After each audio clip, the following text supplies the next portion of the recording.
द्रव्य ईंधन मुख्यतः किसके मिश्रण होते हैं? पूछा गया है कि द्रव्य ईंधन मुख्यतः किसके मिश्रण होते हैं? तो हाइड्रोकार्बन के मिश्रण होते हैं। ऑप्शन नंबर सी दोस्तों यहाँ पर राइट आंसर होगा। नेक्स्ट क्वेश्चन है, रबड़ के पेड़ से निकलने वाले लैक्टेस से क्या बनता है? रबड़ के पेड़ से निकलने वाले लैक्टेस से क्या बनता है दोस्तों? तो यहाँ पर जो राइट आंसर होगा वो कच्चा रबड़ बनता है। याद रखना, रबड़ के पेड़ से निकलने वाले लैक्टेस से क्या बनता है? कच्चा रबड़ यहाँ पर बनता है।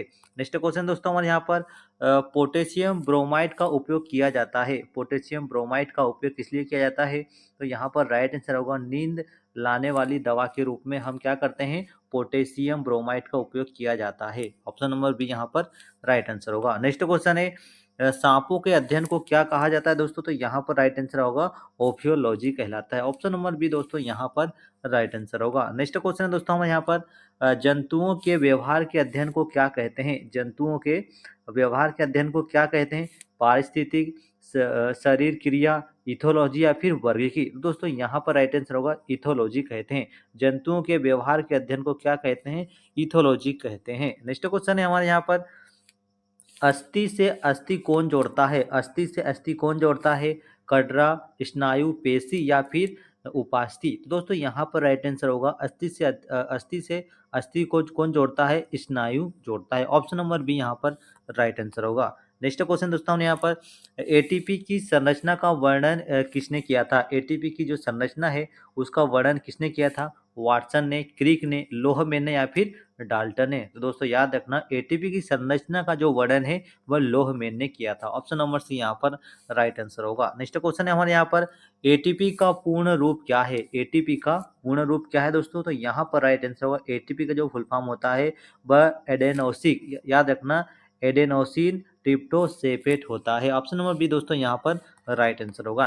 नेक्स्ट क्वेश्चन है हमारे यहाँ पर, कच्छ का रण किसके लिए प्रसिद्ध है? कच्छ का जो रण है वह किसके लिए प्रसिद्ध है? ऊंट के लिए, जंगली गधे के लिए, शेर के लिए या फिर कच्छप के लिए? तो दोस्तों याद रखना, यहाँ पर कच्छ का जो रण है वह जंगली गधे के लिए प्रसिद्ध है। तो ऑप्शन नंबर बी यहाँ पर भी राइट आंसर होगा। नेक्स्ट क्वेश्चन है हमारे यहाँ पर, शरीर से निकलने वाला विषैला पदार्थ कौन सा है? शरीर से निकलने वाला विषैला पदार्थ कौन सा है? यूरिया, यूरिक अम्ल, अमोनिया या फिर क्रिएटिन? तो यहाँ पर राइट आंसर होगा, शरीर से निकलने वाला जो विषैला पदार्थ होता है वह अमोनिया होता है। ऑप्शन नंबर सी यहाँ पर राइट आंसर होगा। नेक्स्ट क्वेश्चन है हमारे यहाँ पर, अमोनिया को यूरिया में कौन बदलता है? अमोनिया को यूरिया में कौन बदलता है? वृक्क, यकृत, फेफड़े या फिर त्वचा?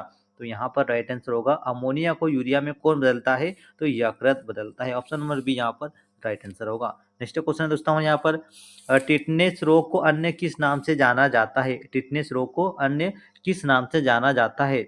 धनुर्वात से, घनुष्टंकार से, क्षय से या फिर प्लेग से? तो याद रखना, टिटनेस रोग को अन्य नाम से जाना जाता है तो क्या नाम है? घनुष्टंकार के नाम से जाना जाता है। ऑप्शन नंबर बी यहाँ पर राइट आंसर होगा। नेक्स्ट क्वेश्चन है, सीने की हड्डी को क्या कहा जाता है? सीने की हड्डी को क्या कहा जाता है? पसली, उरोस्ती, मेरुदंड या फिर कॉलर बोन? तो यहाँ पर राइट आंसर होगा, सीने की हड्डी को क्या कहा जाता है? उरोस्ती कहा जाता है। ऑप्शन नंबर बी यहाँ पर राइट आंसर होगा। नेक्स्ट क्वेश्चन है, एस्ट्रोजेंस किस प्रकार के हार्मोन है? एस्ट्रोजेंस किस प्रकार के हार्मोन है? पुरुष लिंग हार्मोन, वृद्धि हार्मोन, मादा लिंग हार्मोन या फिर थायराइड हार्मोन? तो याद रखना दोस्तों, एस्ट्रोजेंस जो हार्मोन होता है वो कौन सा होता है? मादा लिंग हार्मोन होता है। ऑप्शन नंबर सी दोस्तों यहाँ पर राइट आंसर होगा। नेक्स्ट क्वेश्चन है हमारे यहाँ पर, गेस्ट्रिन पाया जाता है, गेस्ट्रिन पाया जाता है आमाशय में, यकृत में, रक्त में या फिर अग्न्याशय में? तो याद रखना दोस्तों, जो गेस्ट्रिन होता है वह रक्त में पाया जाता है। ऑप्शन नंबर सी दोस्तों यहाँ पर राइट आंसर होगा। नेक्स्ट क्वेश्चन है हमारे यहाँ पर, मानव का हृदय होता है, पूछा गया है, मानव का हृदय होता है द्विकोष्ठीय, त्रिकोष्ठीय, चार कोष्ठीय या फिर पंच कोष्ठीय? तो याद रखना दोस्तों, मानव का जो हृदय होता है वह चार कोष्ठीय होता है। ऑप्शन नंबर सी दोस्तों यहाँ पर राइट आंसर होगा। नेक्स्ट क्वेश्चन है हमारे यहाँ पर, कोशिका की ट्रैफिक पुलिस किसे कहा जाता है? कोशिका की ट्रैफिक पुलिस किसे कहा जाता है?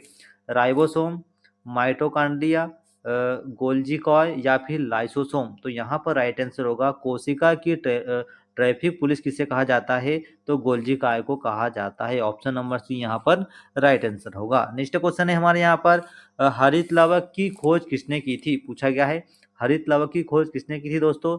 स्लाइडेन ने, स्वान ने, सिम्बन ने या फिर हुक ने। तो याद रखना हरित लवक की जो खोज है वो किसने की थी? सिम्बर ने की थी। याद रखना दोस्तों हरित लवक की खोज किसने की थी? तो सिम्बर ने की थी। नेक्स्ट क्वेश्चन है हमारे यहाँ पर, मिट्टी रहित खेती कहलाती है, मिट्टी रहित खेती क्या कहलाती है? Agro forestry, hydroponics, vermi culture या टेरेस खेती। तो याद रखना यहाँ पर क्या होगा, मिट्टी रहित खेती को हम क्या कहते हैं? तो हाइड्रोपोनिक्स कहलाता है। ऑप्शन नंबर बी यहाँ पर राइट आंसर होगा। नेक्स्ट क्वेश्चन है हमारे यहाँ पर, पृथ्वी से फेंके गए प्रक्षेप्य का पथ होता है, पृथ्वी से फेंके गए प्रक्षेप्य का पथ होता है, वृत्ताकार होता है, दीर्घवृत्तीय होता है, परवलयाकार होता है, फिर सीधा होता है। तो याद रखना पृथ्वी से फेंके गए जो प्रक्षेप का जो पथ होता है वो क्या होता है? परवलयाकार होता है। तो यहाँ पर दोस्तों क्या राइट आंसर होगा? ऑप्शन नंबर सी यहाँ पर राइट होगा। नेक्स्ट क्वेश्चन हमारे यहाँ पर, वायुमंडलीय दाब की गणना सर्वप्रथम किसने की थी?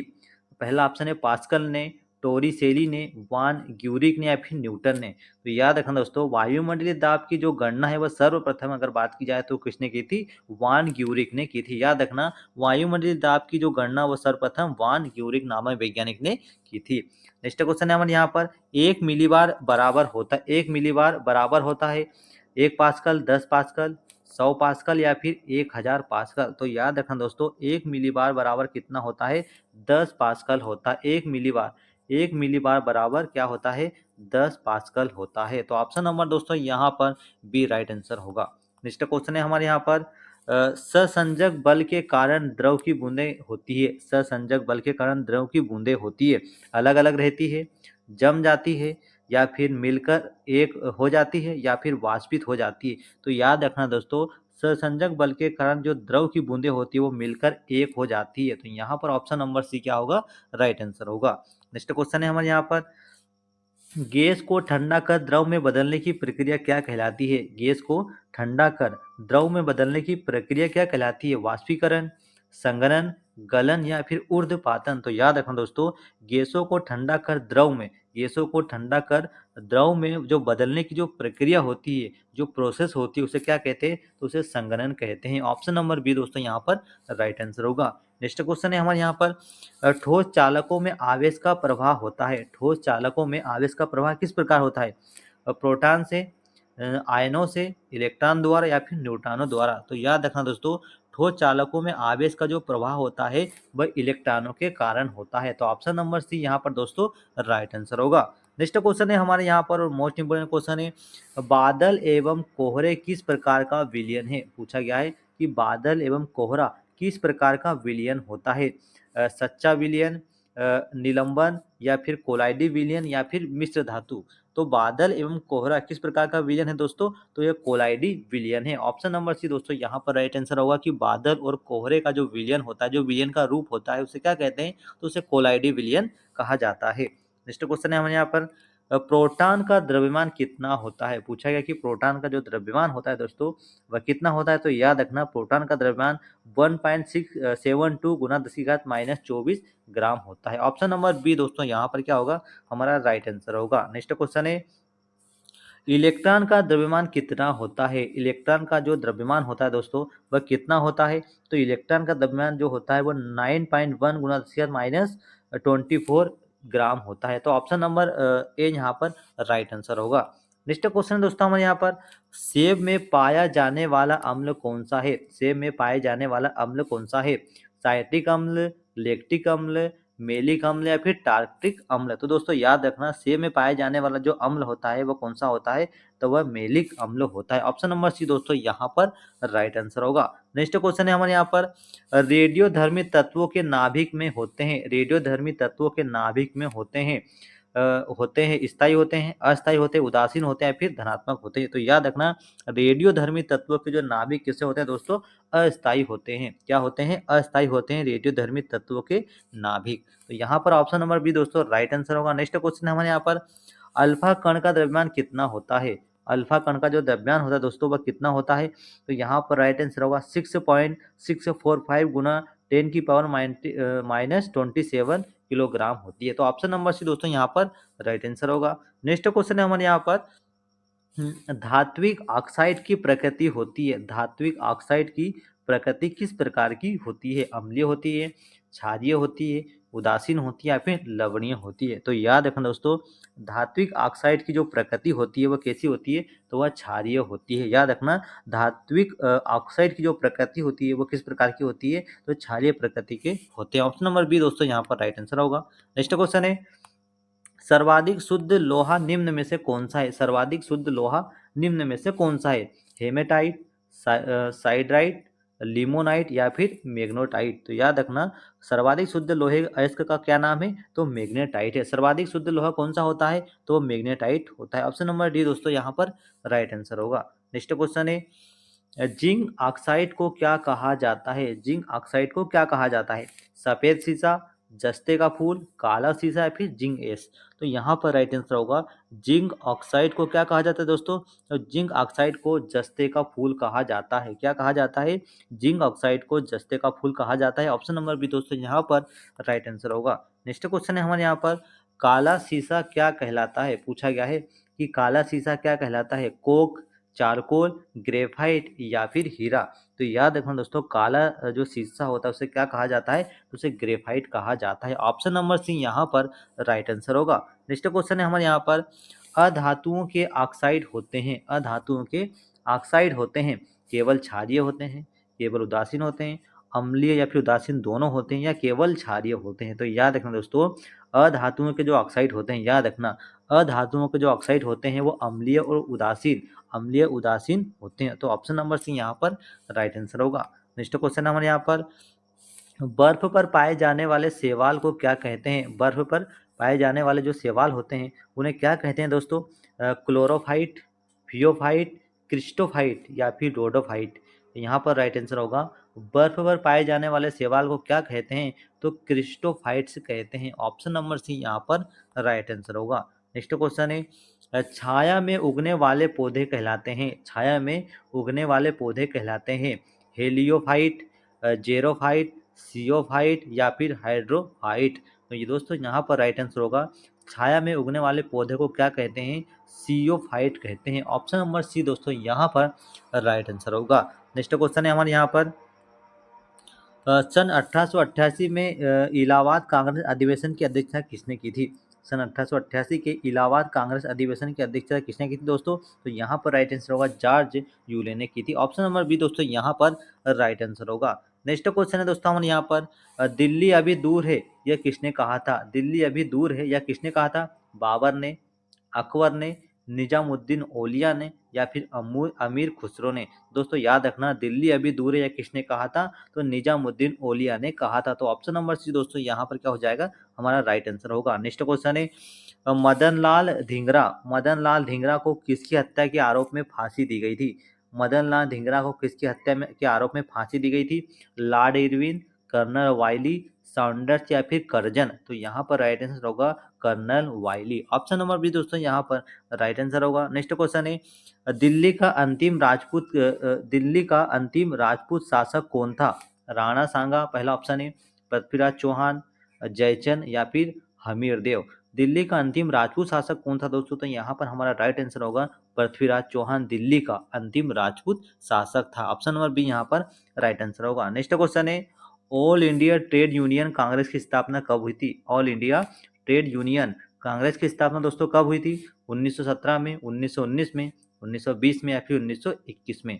तो ये राइट आंसर होगा 1920 में। याद रखना, all India trade union Congress की जो स्थापना है सन 1920 में हुई थी। ऑप्शन नंबर सी यहाँ पर राइट आंसर होगा। नेक्स्ट क्वेश्चन है हमारे यहाँ पर, रोलेक्ट एक्ट 1773 के तहत उच्चतम न्यायालय की स्थापना हुई थी, बॉम्बे में, मद्रास में, कलकत्ता में या फिर दिल्ली में। तो याद रखना, जो रेगुलेटिंग एक्ट 1773 के तहत उच्चतम न्यायालय की जो स्थापना जो सन हुआ था, वो जो 1773 सन था और कहाँ पर हुआ था, तो कलकत्ता में हुआ था। तो ऑप्शन नंबर सी यहाँ पर दोस्तों राइट आंसर होगा। नेक्स्ट क्वेश्चन है, गोमतेश्वर की विशाल प्रतिमा का निर्माण किसने करवाया था। गोमतेश्वर की विशाल प्रतिमा का जो निर्माण है वह किसने करवाया था, अशोक ने, चंद्रगुप्त ने, चामुंड राय ने या फिर कृष्ण राय ने। दोस्तों यहाँ पर क्या राइट आंसर होगा, गोमतेश्वर की विशाल प्रतिमा का जो निर्माण है वह किसने करवाया था, तो चामुंड राय ने करवाया था। ऑप्शन नंबर सी दोस्तों यहाँ पर राइट आंसर होगा। नेक्स्ट क्वेश्चन है, ओम नमो भगवते वासुदेवाय किस संप्रदाय का मंत्र है। पूछा गया कि ओम नमो भगवते वासुदेवाय किस संप्रदाय का मंत्र है, शैव संप्रदाय, शाक्त संप्रदाय, वैष्णव संप्रदाय, फिर जैन संप्रदाय। दोस्तों यहाँ पर क्या राइट आंसर होगा, ओम नमो भगवते वासुदेवाय जो संप्रदाय का जो मंत्र है वो किस संप्रदाय का है, तो वैष्णव संप्रदाय का मंत्र है। तो ऑप्शन नंबर सी यहाँ पर राइट आंसर होगा। नेक्स्ट क्वेश्चन है हमारे यहाँ पर सिविल सेवाओं में प्रतियोगिता परीक्षा प्रणाली कब लागू हुई थी? सन 1833 में, 1853, 1870 में, फिर 1861। तो याद रखना, सिविल सेवाओं में प्रतियोगिता परीक्षा प्रणाली कब लागू हुई थी? तो सन 1853 में यह जो सिविल सेवा प्रतियोगिता परीक्षा प्रणाली लागू हुई थी सन 1853 में। ऑप्शन नंबर बी यहाँ पर राइट आंसर होगा। नेक्स्ट क्वेश्चन है चोरी चोरा कांड किस वायसराय के समय हुआ था? चोरी चोरा कांड किस वायसराय के समय हुआ था? लॉर्ड कर्जन, इरविन के, लॉर्ड रीडिंग के, या फिर वेवेल के? तो याद रखना दोस्तों, चोरा चोरी कांड जो हुआ था वो लॉर्ड रीडिंग के कार्यकाल में हुआ था। तो ऑप्शन नंबर सी यहाँ पर राइट आंसर होगा। नेक्स्ट क्वेश्चन दोस्तों हमारे यहाँ पर भारत में वयस्क मताधिकार की आयु सीमा कितनी है? भारत में वयस्क मताधिकार की जो आयु सीमा है वो कितनी है? 21 वर्ष है, 20 वर्ष है, 18 वर्ष है, या फिर 25 वर्ष है? तो याद रखना 18 वर्ष। याद रखना दोस्तों, भारत में वयस्क मताधिकार की जो आयु सीमा होती है वो कितनी होती है? 18 वर्ष होती है। ऑप्शन नंबर सी राइट होगा। नेक्स्ट क्वेश्चन हमारे यहाँ पर संविधान की द्वितीय अनुसूची संबंधित है। संविधान की द्वितीय अनुसूची निम्न में से किससे संबंधित है? नागरिकता से, वेतन एवं भत्ते से, निर्वाचन से, या फिर आपातकालीन से? तो याद रखना, संविधान की द्वितीय अनुसूची वेतन एवं भत्ते से संबंधित है। तो ऑप्शन नंबर बी यहाँ पर राइट आंसर होगा। नेक्स्ट क्वेश्चन है नागरिकता अधिनियम कब बनाया गया था? नागरिकता अधिनियम कब बनाया गया था? 1950 में, 1951 में, 1955 या 1960 में? तो याद रखना दोस्तों, नागरिकता अधिनियम कब बनाया गया था? तो सन 1955 में नागरिकता अधिनियम बनाया गया था। नेक्स्ट क्वेश्चन है हमारे यहाँ पर लोकसभा को अन्य किस नाम से जाना जाता है? लोकसभा को अन्य किस नाम से जाना जाता है दोस्तों? उच्च सदन, राज्यसभा, प्रतिनिधि सभा, या फिर विधायी परिषद? तो याद रखना दोस्तों, लोकसभा को हम किस नाम से जानते हैं? तो लोकसभा को प्रतिनिधि सभा के रूप में भी जाना जाता है। तो ऑप्शन नंबर सी यहाँ पर राइट आंसर होगा। नेक्स्ट क्वेश्चन है भारत की सर्वाधिक उपजाऊ मिट्टी निम्न में से कौन सी है? काली मिट्टी, लाल मिट्टी, जलोढ़ मिट्टी, या फिर लेटेराइट मिट्टी? तो याद रखना दोस्तों, भारत की सर्वाधिक उपजाऊ मिट्टी कौन सी है? तो वह जलोढ़ मिट्टी। ऑप्शन नंबर सी दोस्तों यहाँ पर क्या होगा? हमारा राइट आंसर होगा।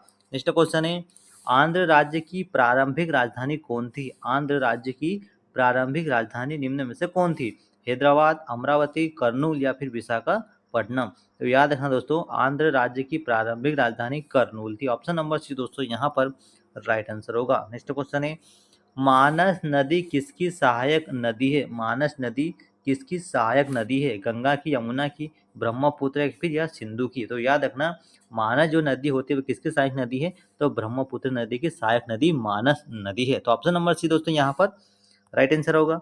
नेक्स्ट क्वेश्चन है हमारे यहाँ पर राष्ट्रीय समुद्री उद्यान स्थित है। पूछा गया है कि राष्ट्रीय समुद्री उद्यान कहाँ पर स्थित दोस्तों? गोवा में, अंडमान में, कच्छ में, या फिर मुंबई में? तो क्या यहाँ पर राइट आंसर होगा दोस्तों?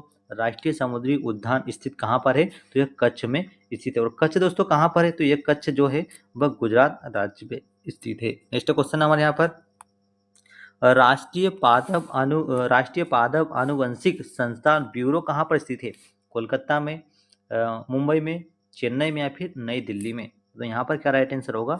नई दिल्ली में स्थित है। ऑप्शन नंबर डी दोस्तों यहाँ पर क्या हो जाएगा? हमारा राइट आंसर होगा। नेक्स्ट क्वेश्चन है हमारे यहाँ पर ग्रीन हाउस प्रभाव की संकल्पना, ग्रीन हाउस प्रभाव की जो संकल्पना है वह किसने की थी? न्यूटन ने की थी, जोसेफ फॉरियर ने की थी, आइंस्टीन ने की थी, या फिर डाल्टन ने की थी? तो क्या राइट आंसर होगा दोस्तों यहाँ पर? ग्रीन हाउस प्रभाव की जो संकल्पना है वह जोसेफ फॉरियर ने की थी। तो ऑप्शन नंबर बी यहाँ पर राइट आंसर होगा। मोस्ट इंपोर्टेंट क्वेश्चन है यहाँ पर ये। नेक्स्ट क्वेश्चन है हमारे यहाँ पर बायोडाइवर्सिटी शब्द का प्रयोग सर्वप्रथम किसने किया था? बायोडाइवर्सिटी शब्द का जो सर्वप्रथम उपयोग है या सर्वप्रथम प्रयोग है वह किसने किया था? चार्ल्स डार्विन ने, पहला ऑप्शन है, वाल्टर जी रोजेन ने, या फिर हकल ने, या फिर लेमार्क ने? तो याद रखना दोस्तों, बायोडाइवर्सिटी शब्द का जो सर्वप्रथम प्रयोग किसने किया था? तो वाल्टर जी रोजेन ने किया था। तो ऑप्शन नंबर बी यहाँ पर क्या हो जाएगा? हमारा राइट आंसर होगा। नेक्स्ट क्वेश्चन है हरियाली योजना किससे संबंधित है? हरियाली योजना निम्न में से किससे संबंधित है? उद्योग से, शिक्षा से, जल प्रबंधन से, या फिर स्वास्थ्य से? तो हरियाली योजना दूसरे किससे संबंधित है? तो जल प्रबंधन से संबंधित है। याद रखना है, मोस्ट इंपोर्टेंट क्वेश्चन है कि हरियाली योजना किससे संबंधित है? तो याद रखना जल प्रबंधन से हरियाली योजना संबंधित थी। तो ऑप्शन नंबर सी यहाँ पर क्या हो जाएगा, हमारा राइट आंसर होगा। नेक्स्ट क्वेश्चन है राष्ट्रीय महिला कोष की जो स्थापना कब हुई थी? राष्ट्रीय महिला कोष की स्थापना कब हुई थी? छठी योजना के तहत, सातवीं योजना के तहत, आठवीं योजना के तहत या फिर नौवीं योजना के तहत? तो दोस्तों यहाँ पर क्या राइट आंसर होगा, राष्ट्रीय महिला कोष की जो स्थापना है वह आठवीं योजना जो आठवीं योजना के तहत राष्ट्रीय महिला कोष की स्थापना हुई थी। तो कौन सी योजना है वो? आठवीं योजना है। तो ऑप्शन नंबर सी यहाँ पर राइट आंसर होगा। नेक्स्ट क्वेश्चन है सुब्रमण्यम भारती किस भाषा के लेखक थे? सुब्रमण्यम जो भारती है वह किस भाषा के लेखक थे? हिंदी के थे, तेलुगु के थे, तमिल के थे या फिर मलयालम के थे? तो दोस्तों यहाँ पर क्या राइट आंसर होगा, यहाँ पर सुब्रमण्यम जो भारतीय थे वो किस भाषा के लेखक थे? तो वह तमिल भाषा के लेखक थे। तो दोस्तों जनरल आज का मोस्ट इंपोर्टेंट क्वेश्चन है जो हर एग्जाम में बार बार पूछे जाते हैं। आपको किससे लगे हमें कमेंट कर जरूर बताना। मिलते हैं दोस्तों अगले वीडियो में। Thank you.